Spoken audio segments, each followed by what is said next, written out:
a car that is only going to do a lap, and a lot of entry-level people don't quite understand that. The time attack cars, they're going to have things like toe out in the front. They're going to have things like very aggressive camber angles, things like just enough cooling to be able to run one lap. Where the HPDE guys and the enthusiast guys, who most of these guys drove their cars here, are not going to have it set up that aggressively. They'll need to work into the tires. They'll have the cooling efficiency to make their fastest lap on lap 3 or 4, where the Life Motorsport car is absolutely not running 5 laps in a row. Yeah, and just to give an example of that, so I do crew for the UMS Tuning Evo when it was running, and will be back, don't worry. But we did run an air-to-water setup, which is for the intercooler, which is common in drag racing. Those guys are down the track in, 7-8 seconds, and that's all they need ice water for. So we tried it out in a time attack setting, and around Buttonwillow at this time of year, it got us about 2 laps of under ambient air temps, and then after that it started to get hot. Think about that, 2 laps in cold weather. Yep, absolutely. And things like Atlanta, we were able to get 1 flyer. That was, and at the end of the flyer, the intake air temp was well over ambient, so we were able to get 1 flyer out of all the ice water we were able to pack into that unit. That's the biggest difference right there. And people will ask, well, why would you set it up that way? Well, the obvious answer, it's a time attack car. It's not an HPDE car. It's not a NASA car. It's not a race group car. It's not a time trial car. This is the segue, Paul. Time trial car. People always say, I run time attack, I run time trial, and no one knows the difference. Well, time trial cars are still running full 20, 30-minute sessions. You run NASA, you run these events, you know that the time trial cars are out there, even in the TTU, even in this, even in that, are still able to run multiple lap after lap, where a time attack car is usually built to a little bit more of an extreme, especially in the unlimited class, and is also not able to go out there. You put a time trial car and a time attack car on track, for the 1 lap, the time attack car is probably going to, put up the biggest fight it can, but for the session, the time trial car is just going to wave goodbye. Yep, and we, again, perfect example of that. We brought Tony's Time Attack Evo to Laguna Seca for NASA Nationals 1 year, and we were able to come home on the top step. And that comes down to Tony being able to throw it down for 1 lap. And he was going up against some heavy hitters, and those guys would be out there for 20 minutes, lapping, trying to get faster. And I myself am that style of driver. I get faster, I get more confident the more laps I turn. And now being a time attack driver, I have to learn how to give it 110% first lap. That's the time attack driver, right? They just have to be able to turn it on like a light switch. So we do have our cars all have taken the green flag and started their first flyer. We do have a pretty wild, I believe it's a TT1 Corvette out there. I have a feeling he's going to move up in the groups pretty quick because he is, TT1 is a pretty dang fast class out there in NASA. Oh, absolutely. So I don't think he's run with us, and I think he was just kind of cautious about where he put his For time. those watching, people just saw the speed differential going into bus stop, and these are 2 cars that run very similar lap times, though they're obviously getting them in 2 different places. As Paul said earlier, anyone that's driven it, bus stop is blind, so if you don't actually completely understand the corner, you slow down very early, where the car behind him picked up, I want to say, 6 car lengths in the brake zone. Yeah, Zachary Sober is a monster behind the wheel. We've seen him pilot McLarens with us, Vipers. We've seen him pilot everything. He knows this track. Even though he's not from out here, he's got a pretty good sense of this track. And you can always tell that by how somebody takes bus stop. Absolutely. And how confident they are going into sunset. It does look like right now leading the session is Aaron Gong in his BRZ, followed by Ryan Dusex and then Mark A. Lager in that TT1 Corvette. Don't hold me to that. I think it said TT1. I'm going to hold you to everything you said. Oh, we got of course. We got Mark Yeager at a 202, Richard Klein 205, Zach Sober just like that. We're talking about he's a shoe. To be fair, I mean, I'm not going to say he bullied him, but he caught up so fast to the car in front of him that the car actually aborted its lap to let Zach go through Riverside clean. And with that, Zach did a 156.6 in his enthusiast car. Now it might be a little bit questionable on some of that. A lot of times you like to give people their first laps, and he kind of bullied them out of the way. So we don't endorse that kind of behavior. But with these first sessions, it's tough because some of these guys out here have guessed on their track time, on their times, and so we had to grid them based on that. After lunch, all these guys will be in order on their grid position. No, and it really does come down to drivers leaving the gaps. Now, I will say that I was watching the warm-ups. There was a true gap between Zach and him. Zach wasn't, up his tailpipe on the warm-up lap, though some drivers are guilty of that, and that's on them to ruin their lap. But he just caught up very quickly. He just caught up like it was nothing, and he's obviously finished his hot lap because he just let 2 cars through and truck stop. That's another thing that I love about our competitors. Any of you guys been to a track day where you're waiting for a point by this and that and you get frustrated? I've never seen in competition someone not get out of the way in the perfect position not to hurt your lap. Yeah, and it comes down to a respect thing. You're trying to get out of the way. You're trying to save somebody else's lap. Well, it looks like we did have a big spin here into the S's. It looks like that Corvette went around through sweeper, probably tried to save it into the first S and then just backed off on track. Now, we do have rules. Every track event has rules. You go 4 off, you're coming in to get checked out. But honestly, that didn't look too bad at all. He's going to come in, his team's going to look at it, and then the GTA staff is going to look at it. They're going to give him the okay to go back on track, and then he'll be out there.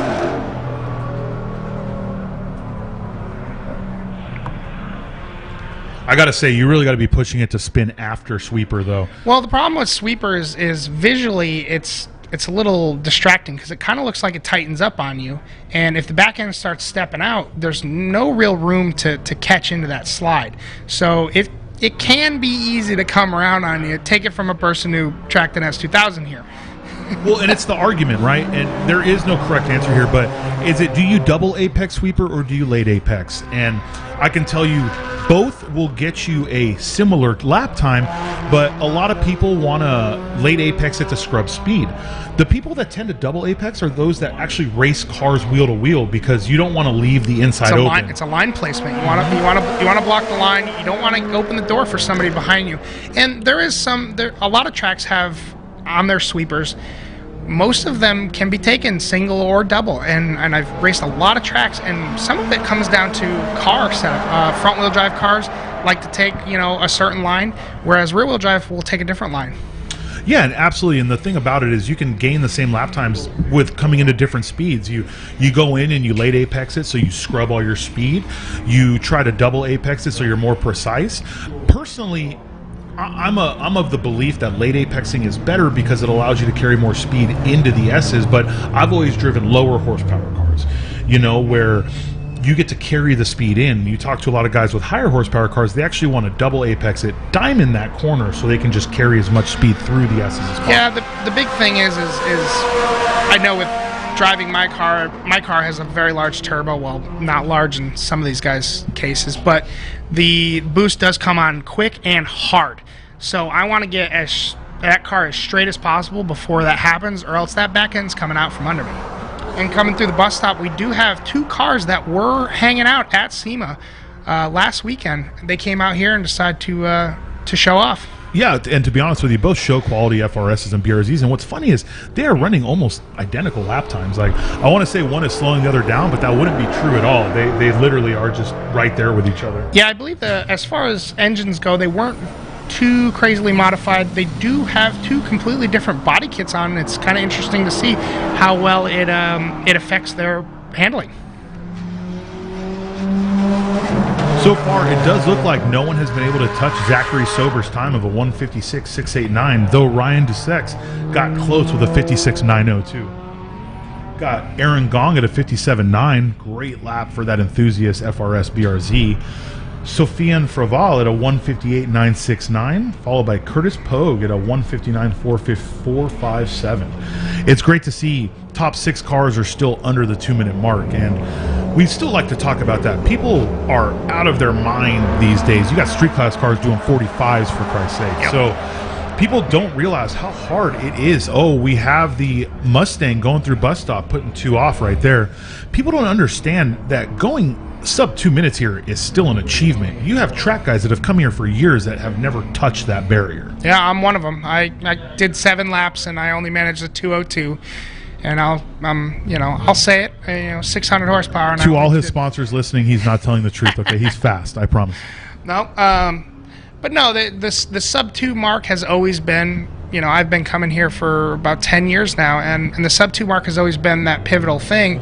But back in the day, it was you're not fast unless you're sub 2, and I feel like it's changed to you're not fast unless you're sub 55. I think depending on class, but honestly, we're to the time where you literally have to be sub 50 to be fast. Yeah, like considered fast, and that's kind of a judge. It's always been, oh, you're a fast track guy. What's your time at Buttonwillow? Yeah, basically, street class cars are running 51s, 52s consecutively. Yeah, and you got bone stock Supras out here running quick times.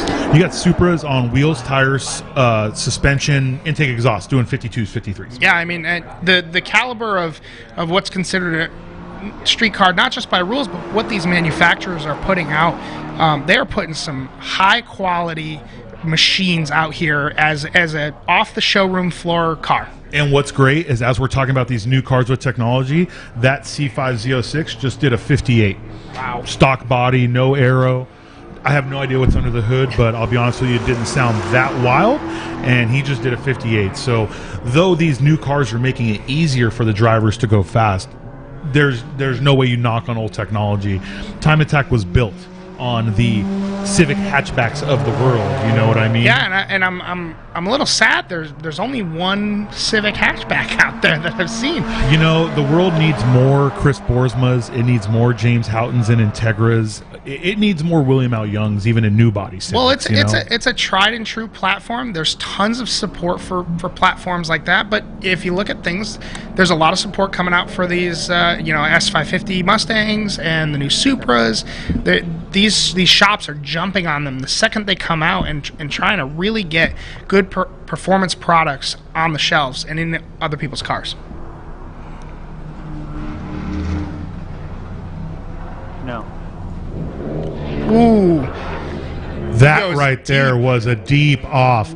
That's pushing to the limits right there. That was a great shot by our crew. You got to see that from beginning to end. Looks like he stepped off into the dirt on power. And the car got a little squirrely, but once it came up onto the asphalt, he grabbed some traction and he kind of tail whipped over to the other side, a little tank slapper over the other side. But he did continue to drive on, so it was pretty clean. It was absolutely clean. Once again, he's not going to be able to finish that lap. Obviously, he's going to have to come in again and be checked. And that right there is the argument of how hard you push. You want to push to the limit, but you want to reel it in just 5%, because if every time you're putting the car off track, you never get to actually set that lap. And I'm not saying this is the case, but we do see occasionally some guys come from racing organizations, whether it be NASA, time trial cars, and they come out and they go, I'm fast, I can come hang with you guys, and they really try to push their cars hard. And sometimes it bites him. Hey, at least he's finding different sections to do it in, though, yes, right? Definitely. Last time it was a sweeper, this time it was bus stop. But to be fair, that's 2 sections of the track that take full commitment to go fast in. So it's not like he's going off in turn 1, where you just outbroke yourself. He physically is pushing the limit of his car in the areas that is hardest to drive in. Yeah, I will say probably in order, not in order, but bus stop, sweeper, and sunset are the most important corners on this track. All 3 set you up for the fastest sections of the track. So you need to be really committed. There's tons of time to be had there just in those 3 corners.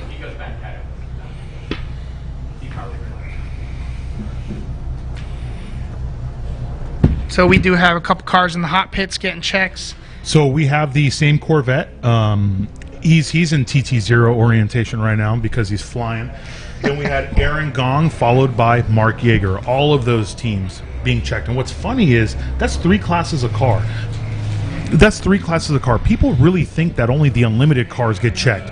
No, these guys are out here to compete and win. You have a unlimited class car with an enthusiast tire car behind him, with a street class car behind him, all checking tire temps, tire pressures. Now, do they all have the same equipment? Probably not. But as someone who has been around this sport forever and tracking forever, sometimes all you need is tire pressure to figure out what's going on, and you just grow from there. Yeah, data really is key to growth. Just knowing where you're at, where you're going to be, and then next time you come out here, you say, "Hey, I need to shoot for 32 psi on these tires for this car to handle beautifully." And that's honestly half the reason why all those years we had a spec tire was so good. I mean, again, we hate supply chain issues. We really hope the world gets more normalized next year and we can really push harder. But having Yokohama here, the engineers here telling drivers, hey, check for this, check for that, and telling them, try running this pressure and this temperature and this. I remember the first year the rig was here. Obviously, it's the first year of the big rule change. We have new tires. People are unsure. The engineers were helping everybody. People were coming up and talking to them, and we saw competitors drop seconds. Not tenths, seconds, based on the information that they gave them. Based on simply just a 2 psi change, guys were finding a ton of grip out there. A lot of these tires, these R-comps, these really aggressive 200 treadwear tires, these things are getting very finicky. 1-2 psi can make or break your time. And they're nothing like each other. On a AO52, you run it high. On an RT660, you run it low. On an RE71R, you run it in the middle. There is no end-all, be-all, and I think that's the difference between a guy that comes out here and an internet racer, right? Yep. Nothing against those on the internet that have raced, but obviously, I thought you were fast on Facebook. People will give you this information. Oh, run it at this PSI, run it at that, but not take into account your setup, your camber, your toe, how fast your tires come on, etc., etc., etc. And that's a GT86, right? The new one? It does look like a new one. You almost want to say it's a Supra, right? Looking at it, yeah, you almost want to say it's a Supra. That body kit looks great. Man, coming through the bus stop, he was moving. So I'm interested to see what kind of times he's putting down. Is night and day difference looking from an old GR to the new, Yep, definitely.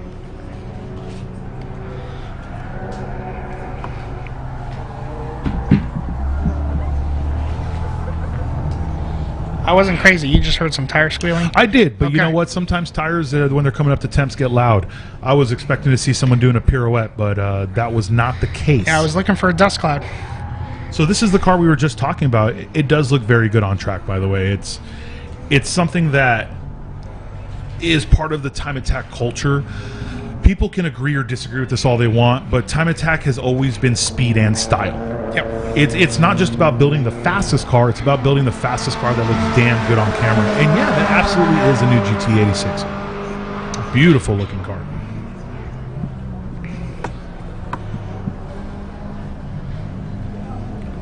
This right here is the lull towards the end of the session. It does look like Zachary Sober is going to end this session on top with a 156.689. Behind him, Ryan Dussex at a 156.902. Aaron Gong at a 157.923. We have Curtis Pogue at a 158.958. Sofian Frival at a 158.969. And Mark Yeager at a 59.2. And I can confirm it was Yeager because I saw Austin Shipley running around like a chicken with his head cut off, checking tire temps. Well, I mean, honestly, you can confirm that it was Yeager just by how he was hanging it out over there. And it's his car, to be fair. He switched to a rear-wheel drive platform, and that man is using all of it. I'm going to say it, and I hope I don't get flamed by him for it later, but I was sad that we never got to see the Subaru in full anger without an issue. Yeah, I mean, let's just put a K-Series in it and call it a day. I'm probably just going to get flamed by every Subaru owner. That is Paul Kuzma, guys. His Instagram is S2Million. Please stay out of my feed. The tire squeak is absolute squeak. That tire screech is absolutely Zachary Sober's tire. So whatever he's running, they loud. Well, like we were saying before, Zachary Sober is a hot shoe. He will drive that car to the absolute limit and get every millisecond out of those tires. Now that we're still looking at this, I was talking to you about the colors next to the vehicles or next to the times, and we have the other colors you weren't able to see. So yellow is going to be enthusiast class, white is going to be pro comp, Blue is limited, green is street, black is unlimited. So I'll call this out throughout the day, throughout the weekend, obviously. But for those of you that weren't watching earlier or wondering why there are colors next to the times, that's just class related.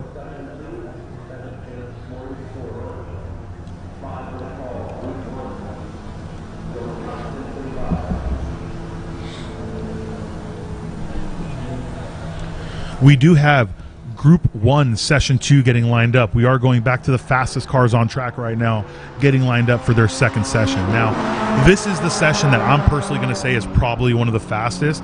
You could argue that after the lunch session is technically better because the sun is directly above. It has been heating the track full time, but out here in Buttonwillow, it doesn't really get warm. Yeah, that's true. The only thing that I personally, after lunch session, I, as a driver, feel heavy. I feel slower. I got a little bit of brain fog after lunch. I'm not like in the zone. So I feel it for me personally, the second session will always be my fastest. And for those of you wondering what I mean, it doesn't get cold. I mean, it doesn't get hot. At 6 this morning, it was 34, 36 degrees. Right now, it's 47. Now, the good thing about it is the sun is out. It's beating on the track. So intake air temps, well, this is out for Buttonwillow. It's still behind cloud cover, which is a positive for two reasons. One, for drivers, because it's not in their eyes. And two, it's not heating everything up very quickly. But 47 degrees for intake air temps, that's what you're screaming for. That's what you want right there, because it's just cold enough to keep it cold, but it's enough sun to get some heat into the track. Yeah, you definitely have some nice cold, dense air, especially for these turbo cars. They love it. They eat it up. The track surface, you know, now that we've gotten some cars around the track, you can noticeably walk out there and put your hand in the line of travel, and you can feel some serious heat in there. And if you go offline, the asphalt's cold. These cars are putting heat into this track, and that will help for this next session. Absolutely. And for anyone that's never been to a track, has never felt that, it really is noticeable. If you were to go out there and put your hand on the driving line and then put your hand on the non-driving line, it is significantly colder on the inside line. It's ridiculous.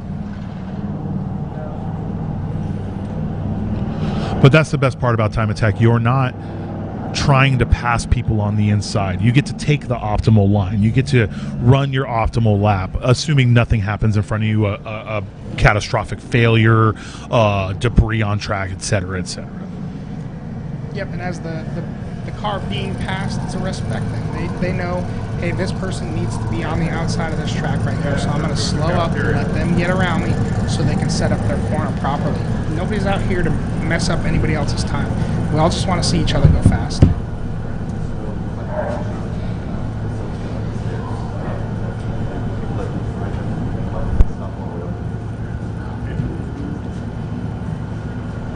So what I think I'm doing,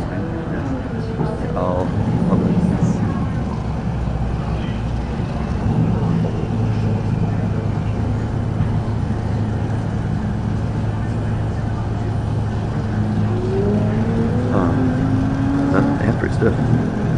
So it does look like we have some cars getting set up on grid. The way I see it, some of the big heavy hitters late to the party, but it does look like Sean Cagle's coming out and Cole Paulson's coming out to get gridded up. So we hopefully should see some heaters getting thrown down. My sweater, so I keep it low, and so I like this, and work roll. Shout out to Wes Hansen out there. He also has a big power, big aero GTR. He competes in NASA, Arizona. Hopefully going to see him soon. Come out, compete with us. You should come out to Super Lap Battle in Coda.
Group 1, Session 2, going hot, being led out by Cole, followed by Sean Cagle. We know that Sean wants to hit a 39. Let's see if he can do it this session. I think he's got it in him. He came out swinging in the first session. I don't know when they last tested the car. I believe it was about a month ago. So come out swinging on that first lap. That's a good tell of how they're going to do the rest of the day. As long as the car holds together. I will say Sean is one of those light switch drivers. He's always been able to go out and just lay a lap because he can't do two. And you've heard me talk about tires. That's why he can't do two. His turbos will melt. Oh, that's not good. He has the torque range or the torque band of an NA car. He has little baby twins. The thing responds like a naturally aspirated vehicle. And because of that, if he were to try to do 2 laps, the heat of the turbines would just blow up. They would melt to the floor. Well, and that's the issue that the Life car had. Their wastegates were right next to the drive shaft. And the continuous heat of a track like Coda, where you're on the back straight, you are flat out for a long time. The heat generated through those wastegates was actually damaging the carbon fiber drive shaft, which caused it to delaminate and separate on the front straight. Absolutely. And though we tend to have the cars at a 70% pace for the warm-up, Life is out. Life is the lead car. They're the ones that get to set the pace. And because of things like that, Cole does set a slow warm-up. But because this is Group 1, these are all fast drivers. They understand. Everyone is keeping the gap. Once Cole starts the flyer, everyone will speed up and the session will go fast. But luckily, this is why it's good for the competitors to know each other. Everyone knows what they're doing. Honestly, I bet you Sean is loving it right now because he tends to want to go faster to not hold someone else up. Yep. So for once, he gets to be like, all right, I get to hang out behind this guy. Yeah, and realistically, the way everybody's gridded up and how these guys have run these times, the car in front of them should pull away. So in their mind, they should try to catch the car in front of them. That should be their whole goal, to really, really bring these cars out and get a fast time. But they do want to keep a second or two, preferably 2 to 3, because I'm sure you've heard about it in F1. You've heard about a lot of things. But realistically speaking, aero wash is real. And when you get in these higher classes, they're aerodynamic dependent. You don't want to go into a corner on the brakes expecting a certain amount of aero and run into the aero wash of a car in front of you. Yep, so as we just saw, Cole Hollister already through turn 1. Sean Cagle just crossing start-finish. And our next car is coming around Sunset right now. These guys are spaced perfectly. This is actually exactly what you'd want in a time attack session right here. And this is what comes with experience, Paul. That's what we're talking about. When you're young and you're new to this, you want to be up in the car in front of you, but that's not how you go fast. We give you 20 minutes on track, guys. This is your time. Use it to the best. Now, we are going to try and track the Life car, the full extent of the lap. They are obviously the darling right now. Everyone wants to see them lay down a flyer. Cole is, by the way, really putting it down. Very and tight. what you will notice on a car like his and Williams, like unlike other people, he actually doesn't jump bus stop. He drives around it because he has so much aero grip. He does drive around bus stop. A lot of people, the way to get around this track is to jump bus stop. We just saw Sean Cagle kind of half jump it, and the car got a little squirrely. You either have to commit to it or don't. If you're halfway up the apex, you're going to have a problem. Absolutely, and it's either you drive around it with incredible amounts of aero, or you put 3/4 of your car over that curve. Yep. Now here we're going to have Cole coming through the S's. Ooh, the car is moving. See, what killed me about him at Coda, Paul, when you're announcing it, it's so planted it looks slow. Yep. Absolutely. And Coda is such a big, expansive track that it really looks small. Did you see it? He jumped. See, that was what I was talking about not trying to hit the inside curb. His whole car was unsettled. That was a couple tenths by itself. There you go, 141. 141.525. There you go. Now, funny enough, Sean has actually set a faster lap than that. Let's see what he's got right here. 149.51. Sean is leading the powerhouse of Life Racing right now. Yeah, and Life, they haven't had the car out for a year or two. Easily. Oh, so I know Obviously. Life, they got the boost turned down. They're just kind of making sure the car's running good, everything working well. And as the days go, and probably tomorrow, they'll turn it up to kill mode, and they'll really try to get this thing going. Absolutely. Lawrence Yun with a 52, but Kevin Burke in his limited class S2000, 48.0. Him and the Rockstar Garage team, they put a lot of work into that car. And You know, Kevin Burke has a great following. He doesn't just do time attack. He was racing the Torco Viper in SCCA and NASA. Kevin Burke is a driver, and it's great to see him here with this. And I think he's here basically on his own with a couple friends. I did not see the whole Rockstar crew. It's very hard for a shop to take all the time off in the world and come to events. But Kevin wants to keep developing and pushing this car because basically this is his S2000. This is not Rockstar's, but it was with them in conjunction, building everything, putting the drivetrain and transmission out of Rockstar's white car into his to be able to campaign it. It's a true joint effort. So correct me if I'm wrong. That is a K-powered. I don't have an answer to that. Oh, see, I believe it was I believe it's K-powered, F. and It was F last time we saw it. It was F with a quaif. A DCT setup. Well, they were on a quaif last time. Oh, they were. They were on right. a quaif. It was an F with a quaif. Okay, so it was sequentially shifted. And the last time he was here, he didn't have a gear indicator. They got the car together, and he ran great laps. But that was also the year we saw the weirdest brake failure ever. His exploded, remember? Yep. And it went through the floor of his vehicle. Yep. This, by the way, was a single owner, pristine, no accident S2000 with a hole in the floor now. And as you can see, Cole Paulson coming off after his one flyer because, like we said, a lot of these big power cars are one and done. So him and Sean Cagle coming off, they're going to come in, get some tire pressures, tire temps. The difference is between the two, Sean cannot go out for another, Cole can. Yep. I feel like maybe Sean might benefit from some of those little turbo scoops that GTRs do. They have the little scoops that blow down onto the turbos. If you've ever take 2 seconds to look in his engine bay, you could shove coolers on top of those things. It's not making a difference. What's crazy about his car, by the way, it's LS2 based. No one talks about the LS2. You know what I mean? Like, it's LS1 this, it's LS3 that, it's LS7 this, it's LS9 that. The LS2 is the bastard child. It came in the 05 to 08 vet because the LS3 wasn't ready, basically. And they've taken this bastard child of an engine and won this event overall with it. Ladies and gentlemen, let me introduce you to Cuban Rodriguez. He is the LS knowledge king. I do not, actually. I've just worked with him for a long time. But the good thing about it is, like anything in this industry, we all want to grow, we want to learn. And I have a disease where, when it comes to engines, lap times, track records, I would rather remove information such as my mother's birthday from my brain and insert information such as race car stuff. And it is a problem, okay? But I love living it.